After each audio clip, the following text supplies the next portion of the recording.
Studeni donosi ključne zadatke za voćnjake, počevši od berbe kasnih sorti poput jabuka i krušaka. Ovi plodovi sazrevaju krajem listopada, a pažljivo branje pomaže da duže traju. Važno je ne oštetiti koru ploda, a voće treba skladištiti na suhom i hladnom mjestu, idealno od 0 do 4 stupnjeva. Sanitarna rezidba u studenom pomaže ukloniti bolesne i suhe grane, što smanjuje rizik od širenja bolesti i poboljšava prozračivanje krošnje. Precizni rezovi čistim alatom i voćni vosak za veće rane osiguravaju zdravlje stabla. Održavanje voćnjaka uključuje uklanjanje otpalog lišća i plodova, kako bi se spriječile bolesti i štetnici. Lišće se može koristiti za kompost, što donosi hranjiva za narednu sezonu. Preventivno prskanje bakrenim sredstvima štiti stabla od gljivičnih oboljenja.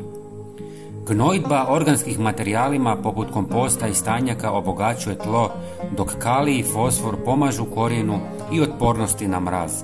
Zalijevanje je ključno za vlažnost tla prije zime, a malč štiti korijenje od smrzavanja. Zaštita stabala od niskih temperatura, posebno mladih, obuhvaća omotavanje slamom ili jutom.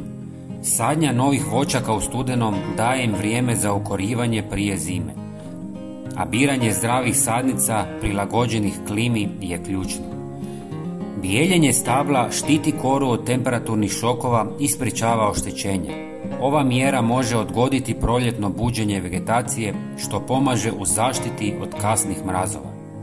U područjima izloženim jakim vjetrovima potrebno je učvrstiti mlada stabla pomoću kolaca ili zaštitnih mreža kako bi se spriječilo njihovo oštećenje. Studeni je mjesec za pripremu voćnjaka za zimu, čime se osigurava zdravo drveće i bolji prinosi iduće sezone.